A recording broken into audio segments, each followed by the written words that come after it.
Minsan, nakakapagod mga estudyante, no? Yung tipong kakapasok mo lang, uwing-uwi ka na. Ikaw be, para saan ka pumapasok? Para maglaro-laro ng ganda-gandahan kit di naman? Para sa pangarap?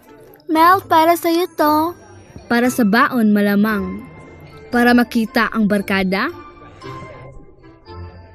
Basta ako pumapasok lang para tagal naman mag-break. Gusto ko nang makita mga crush ko. O diba? Para lang sa mga crush ko.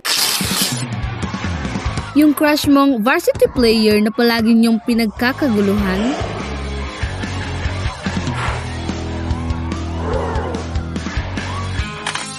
Yung puging pambato sa pageant na crush ng bayan.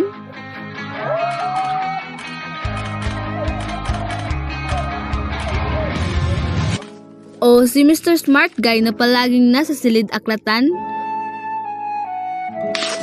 O yung schoolmate kong nagkigitara lang pero gusto ko nang pakasalan? Baka nga yung tambay sa tindahan malapit ko nang patulan?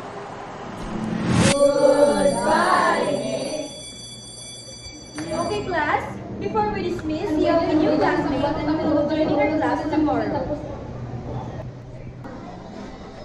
Hi guys, my name is Taya. Pero kahit gaano man karami ang crush ko dyan, siya pa rin yung number 1.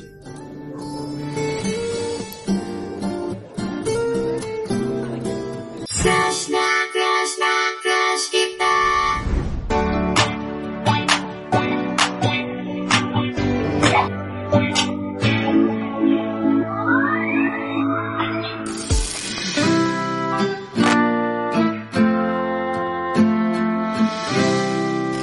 Simulan natin sa classroom.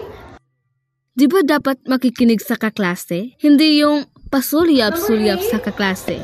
Letter C, number 9, letter D.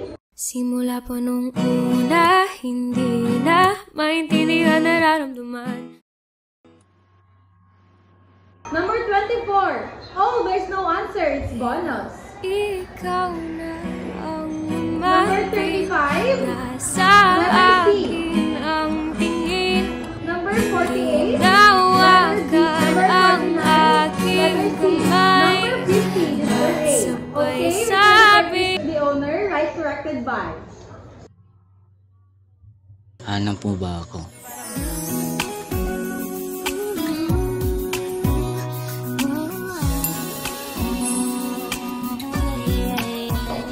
Ba't mo nalaman? Ah, ha? Hanap? Hindi. Wala naman akong hinahanap. Kanina lang nakatingin lang ako doon, no? Check ng paper mo. Ito, nice one. Nice one nga. Buti na lang may bonus. Ayun kaklase mong inaasar niyo ng pabiro, pero nahuhulog na pala patago. Sus! Hoy, Jumar tayo. Umalis ka nga. Isa.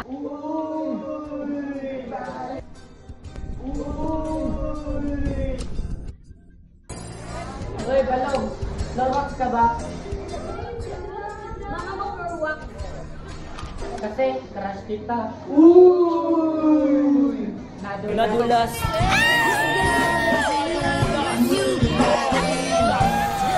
Tuluyan. Hoy, Balong! Galit ba ng magic sarap? Tumabi ka na nga ang asin mo. Kung sa akin lang malalasap ang ulo.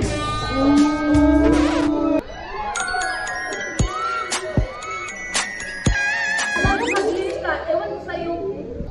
Mukha man akong iiwan, pero di kita iiwan.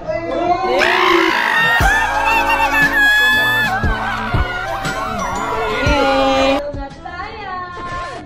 Bayad? Bayad? Bayad!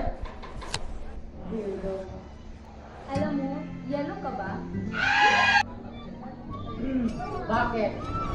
Kasi ang sarap mo ihampas sa padel.